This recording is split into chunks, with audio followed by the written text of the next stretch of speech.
നമസ്കാരം. ആസാദി നൈറ്റ് എഡിഷനിലേക്ക് സ്വാഗതം. നോക്കാം പ്രധാനപ്പെട്ട വാർത്തകൾ.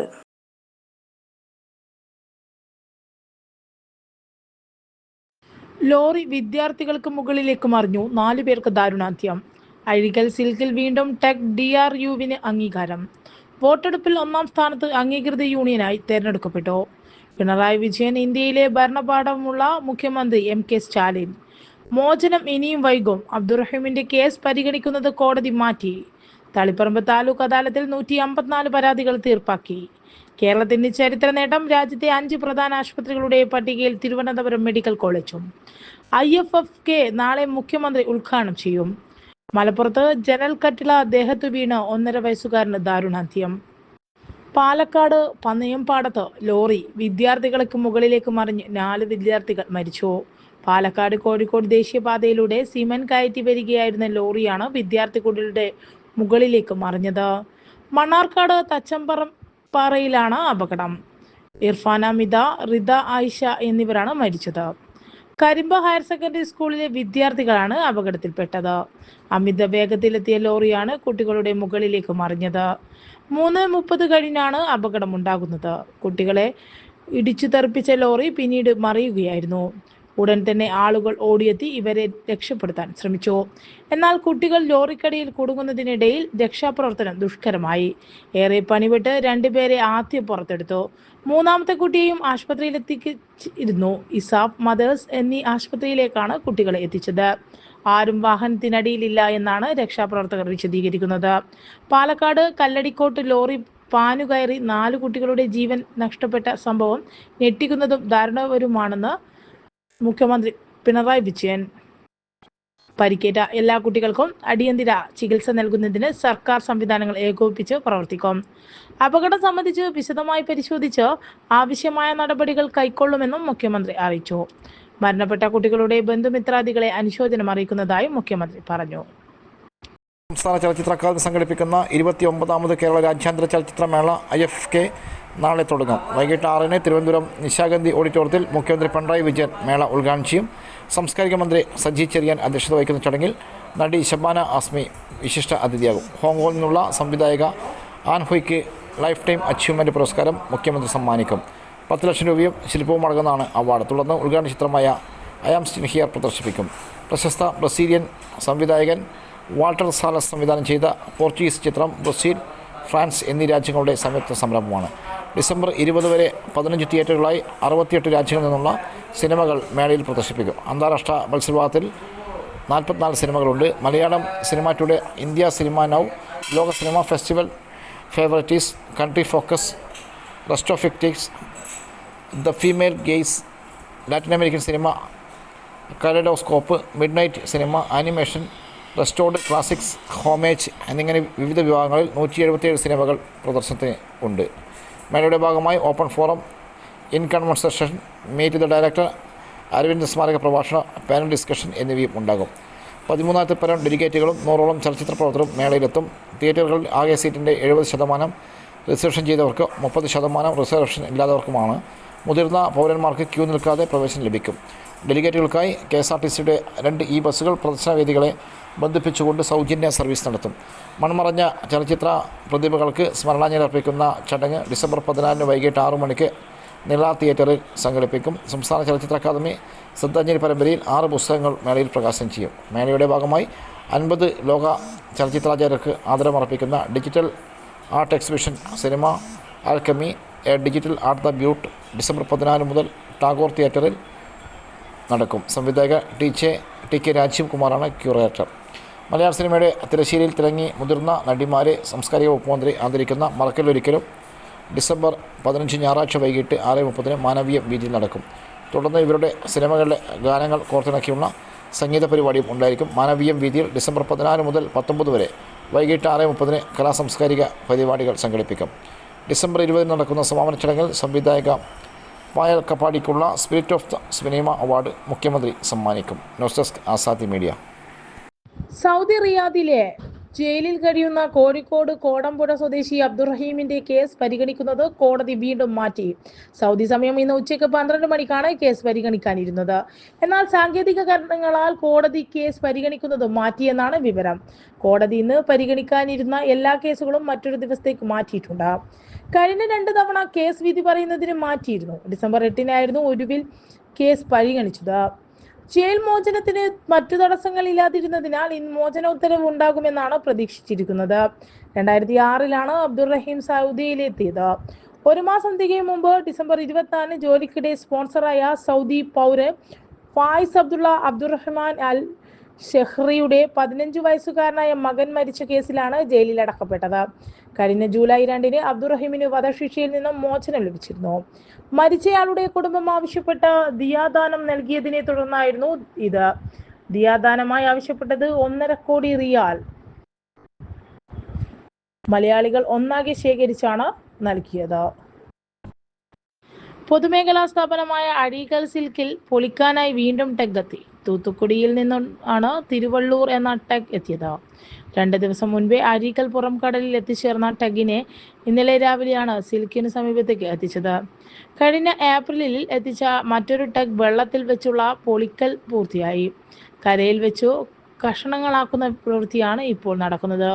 32 മീറ്റർ നീളവും 10 മീറ്റർ വീതിയും 350 ടൺ ഭാരവുമായി പുതുതായി എത്തിച്ച ടെഗിൻ്റേത് സ്വകാര്യ ഏജൻസിയാണ് ടെഗ് പൊളിക്കാനായി സിൽക്കിന് കരാർ നൽകിയിരിക്കുന്നത്. സിൽക്കിൽ പൊളിക്കാനായി ഈ വർഷം എത്തുന്ന 2ാമത്തെ ജലായനമാണ് ഇത്.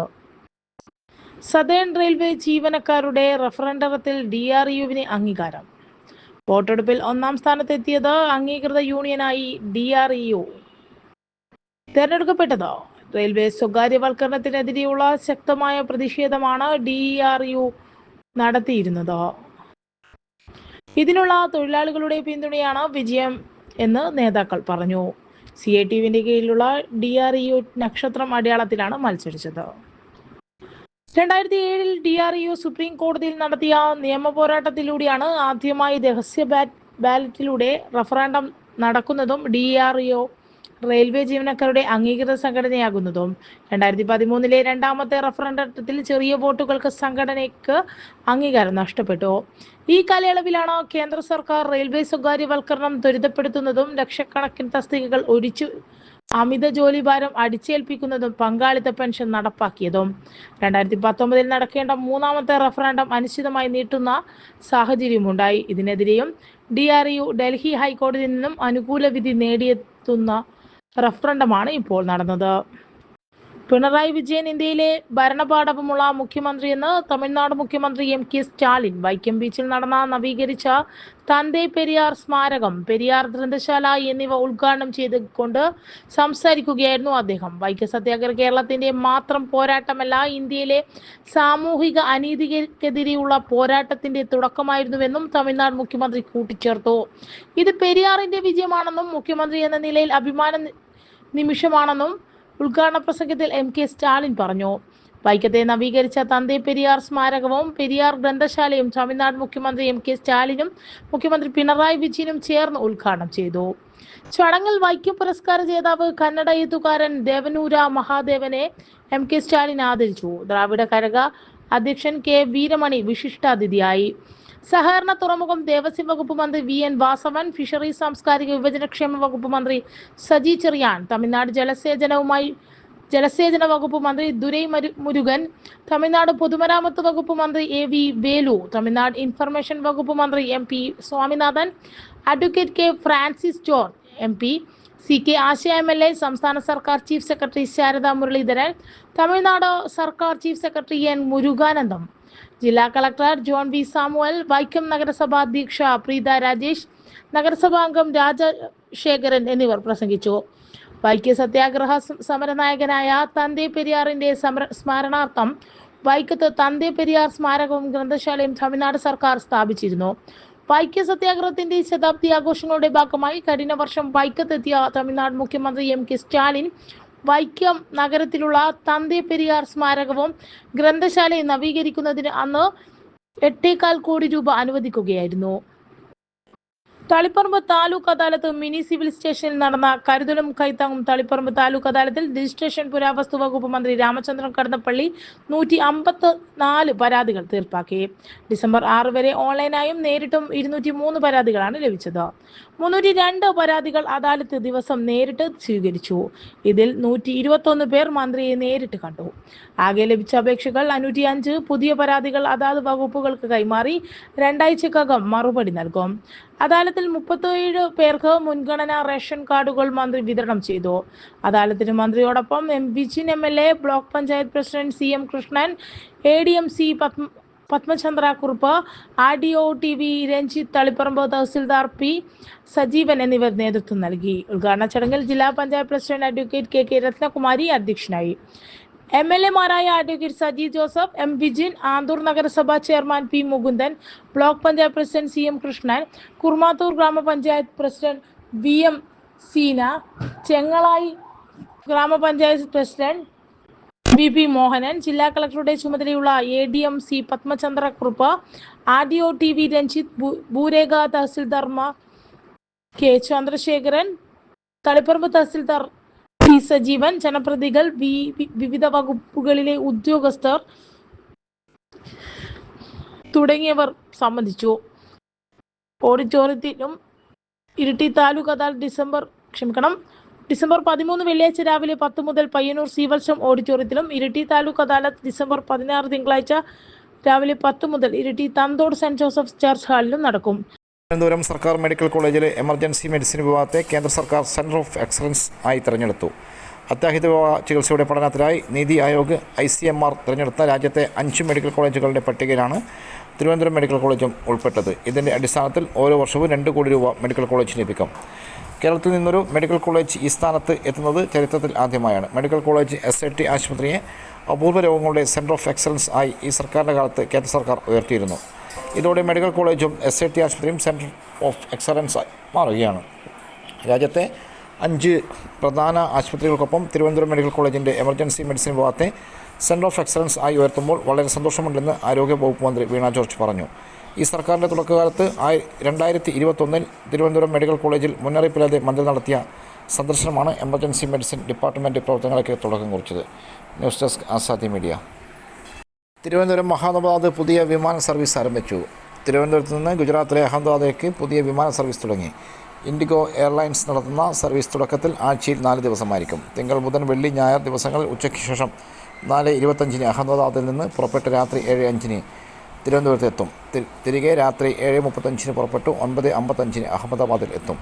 കേരളത്തിലേക്ക് ഏറ്റവും കൂടുതൽ സഞ്ചാരികൾ എത്തുന്ന ഉത്തരേന്ത്യൻ സംസ്ഥാനങ്ങളിൽ ഒന്നായ ഗുജറാത്തിലേക്ക് നേരിട്ടുള്ള സർവീസ് തുടങ്ങുന്നത് വിനോദസഞ്ചാര മേഖലയ്ക്കും പ്രയോജനപ്പെടുമെന്ന് വിമാനത്താവള അധികൃതർ അറിയിച്ചു.